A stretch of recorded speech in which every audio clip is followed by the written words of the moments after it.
제 딸이 제게 이렇게 말했습니다. 엄마, 이제 그만 우리 인생에서 사라져줘. 75년을 살면서 그 어떤 말보다 가슴에 칼이 되어 박혔습니다.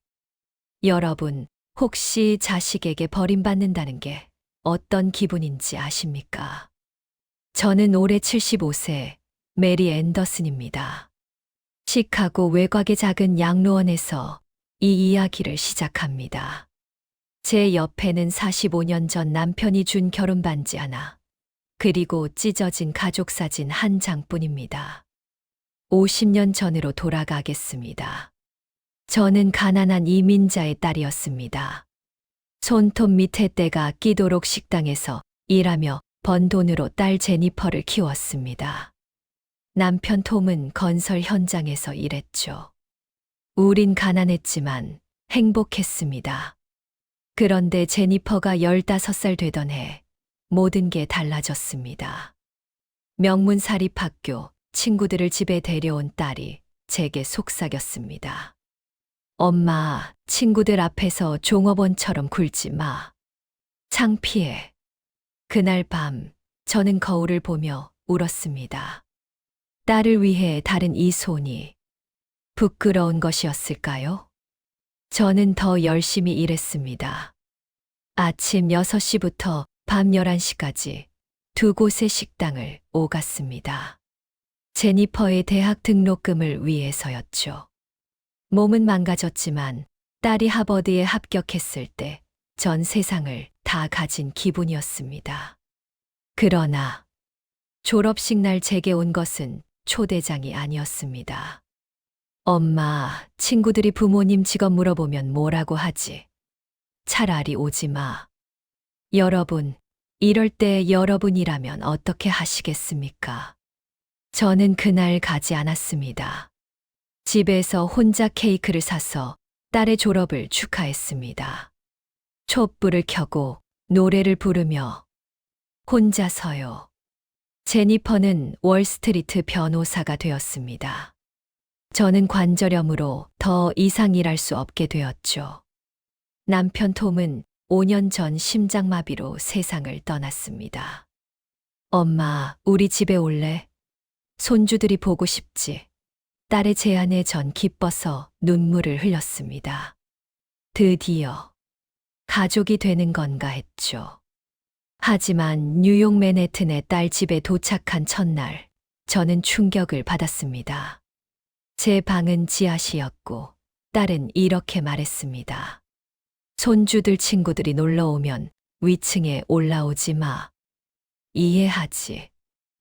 저는 베이비시터였습니다. 무급 가정부였습니다. 그렇게 3년이 흘렀습니다. 어느 추수감사절, 딸의 시부모님이 오셨습니다. 고급 레스토랑에서 가족 저녁을 한다며 모두 차려입고 나가는데 제게는 이렇게 말했습니다. 엄마, 미안한데 인원수 맞춰서 예약했어. 집에서 남은 음식 먹어. 냉장고에 있어. 그날 밤, 저는 지하실 작은 방에서 혼자 냉장고에 남은 칠면조를 먹으며 울었습니.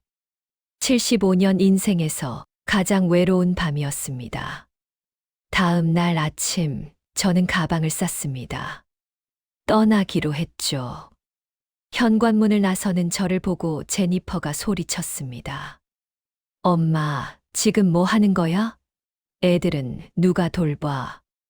그때 저는 제 인생에서 처음으로 딸에게 소리쳤습니다. 너를 낳고 키우고 대학 보낸 게 후회된다. 차라리 혼자 늙을 걸. 양로원에서의 6개월, 저는 평화로웠습니다.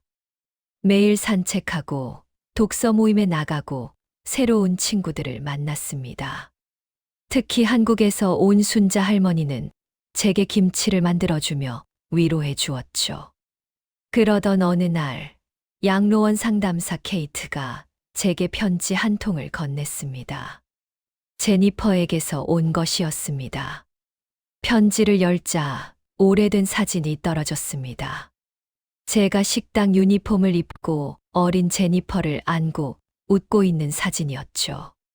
뒷면에는 이렇게 적혀 있었습니다. 엄마가 제일 예쁠 때. 편지에는 이런 내용이 있었습니다.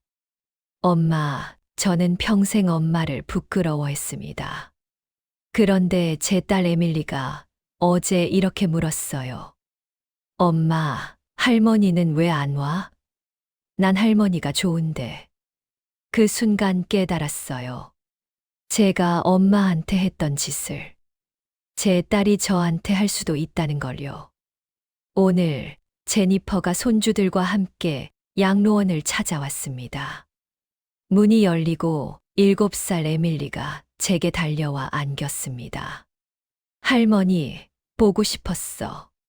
제니퍼는 무릎을 꿇고 제 손을 잡았습니다. 그리고 울면서 말했습니다. 엄마, 미안해요. 정말, 정말 미안해요. 저는 딸의 머리를 쓰다듬으며 말했습니다. 괜찮아. 엄마는 항상 내 엄마니까. 여러분, 용서는 쉽지 않습니다. 하지만 사랑은 그 어떤 상처보다 강합니다. 만약 이 이야기가 여러분의 가슴을 울렸다면 오늘 당장 부모님께 전화하세요. 사랑합니다 라고 말씀드리세요. 너무 늦기 전에요.